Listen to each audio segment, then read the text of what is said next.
कुर्नी उपचुनाव को लेकर सोमवार की सुबह 7 बजे से शाम 6 बजे तक वोटिंग हो रही है। यानी आज सुबह 7 बजे से मतदान जारी है। आज 13 प्रत्याशियों के भाग्य का फैसला होगा।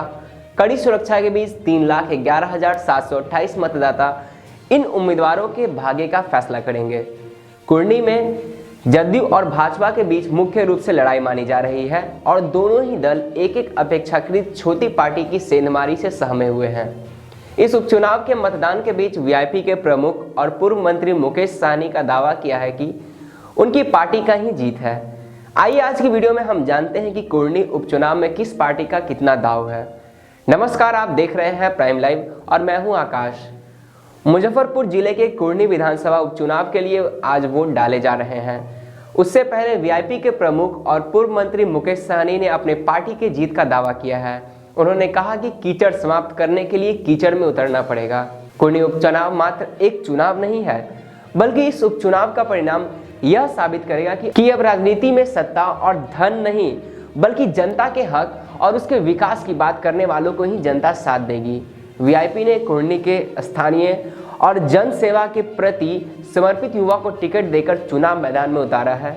उनका कहना है कि लोकतंत्र में जनता ही मालिक है और यह दावा करते हुए कहा है कि वीआईपी की सभा और रोड शो में मिल रहे इस समर्थन को देखते हुए यह तय है कि यहां के लोगों ने वीआईपी को वोट देकर वीआईपी उम्मीदवार नीलाव कुमार को जिताने का संकल्प ले लिया है और उसे ही जिता कर रहेंगे। और आज की वोटिंग के बाद बस इसके परिणाम का इंतजार है कि जीत किसके हाथ लगती है। उन्होंने लोगों की ओर इशारा करते हुए यह भी कहा कि आज बिहार को बदलने की जरूरत है। बिहार के लोग अन्य राज्यों में मजदूरी करने के लिए नहीं बने हैं और इस परंपरा को बदलने के लिए हम सबको बिहार में बदलाव की शुरुआत करनी होगी, तभी नए बिहार का निर्माण होगा। बिहार के कुर्नी विधानसभा क्षेत्र में होने वाले इस उपचुनाव को लेकर सभी राजनीतिक दलों ने अपनी ताकत झोंक दी है।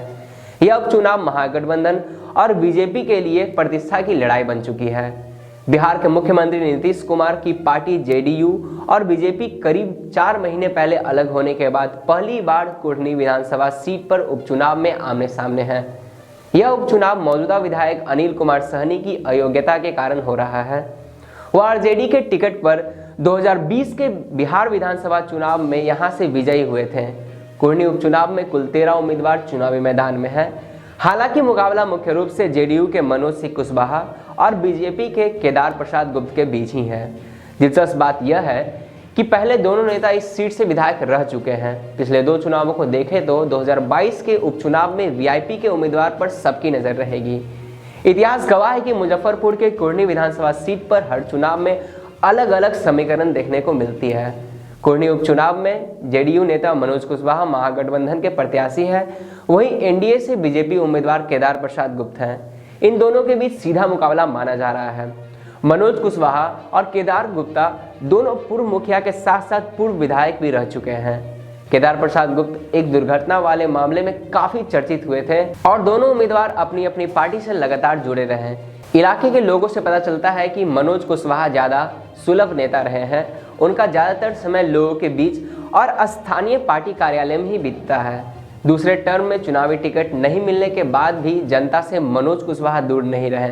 बीजेपी विधायक जीवेश कुमार मिश्रा ने कहा, मोकामा और गोपालगंज में हाल के उपचुनावों ने एक बात स्पष्ट कर दी है कि नीतीश कुमार अब बिहार में कोई ताकत नहीं रह गए हैं। उनकी पार्टी का समर्थन आरजेडी को किसी भी सीट पर मदद नहीं कर सकी। उन्होंने कहा कि बीजेपी मोकामा में आरजेडी की जीत के अंतर को कम करने और गोपालगंज सीट को बरकरार रखने में सफल रही। हम चकित हैं कि आरजेडी अध्यक्ष लालू प्रसाद जैसे दिग्गज ने घुटने टेक दिए और कुर्नी सीट जो पूर्व में आरजेडी के पास थी जेडीयू के लिए छोड़ दी। कुर्नी में ताबड़तोड़ प्रचार कर रहे जेडीयू के राष्ट्रीय अध्यक्ष राजीव रंजन सिंह उर्फ ललन सिंह का दावा है कि बीजेपी को बिहार में गिरावट पर है। अपनी भरोसेमंद लोगों को समर्थन खो चुके हैं। ललन का यह भी दावा है कि बीजेपी की असुरक्षा इस तथ्य से स्पष्ट है कि उसे अपनी बी टीम असदुद्दीन ओवैसी की एआईएमआईएम को कुर्नी में उतारना पड़ा है। एआईएमआईएम को गोपालगंज में आरजेडी की हार के लिए भी दोषी ठहराया गया था, जहां ओवैसी की पार्टी को मिले वोटों की संख्या बीजेपी उम्मीदवार की जीत के अंतर से कहीं अधिक थी। कुर्नी विधानसभा चुनाव में लगातार कैंप कर रहे जदयू के राष्ट्रीय अध्यक्ष ललन सिंह ने चुनाव प्रचार के दौरान यह भी बयान दिया कि कुर्नी का चुनाव लोकसभा चुनाव के पहले सेमीफाइनल है। इसकी जीत हार से असर तो पड़ेगा ही।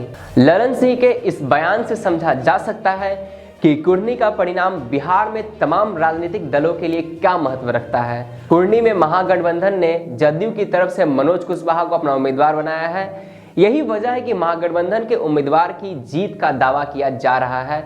लेकिन अगर कुर्नी में महागठबंधन के कोर वोटर ने थोड़ा सी भी आलस दिखाया या बीजेपी की तरफ झुकाव को दिखाया तो ये लोकसभा चुनाव के पहले महागठबंधन के लिए बड़ा झटका साबित हो सकता है।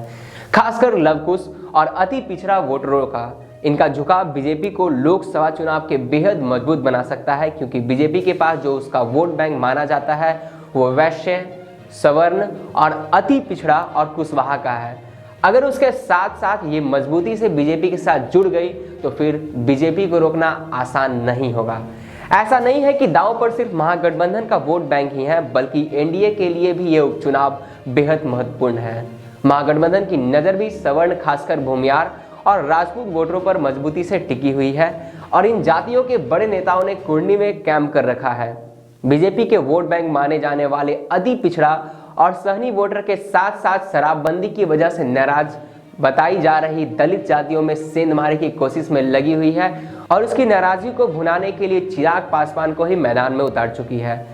अगर बीजेपी अपने मकसद में सफल हो गई तो फिर 2024 उसके लिए आसान हो सकता है, लेकिन तमाम नजरें कुर्नी की वोटिंग पर टिकी है। जदयू का दावा है कि कुर्नी में तमाम जाति और धर्म का वोट मिल रहा है, लेकिन जानकार बताते हैं कि महागठबंधन का जो सबसे मजबूत वोट बैंक है वो लवकुश के साथ साथ एमवाई समीकरण ही है, जिसकी वजह से महागठबंधन जीत का दावा कर रहा है। जदयू का दावा है कि इसके अलावा भी तमाम जातियों का वोट उन्हें मिल रहा है।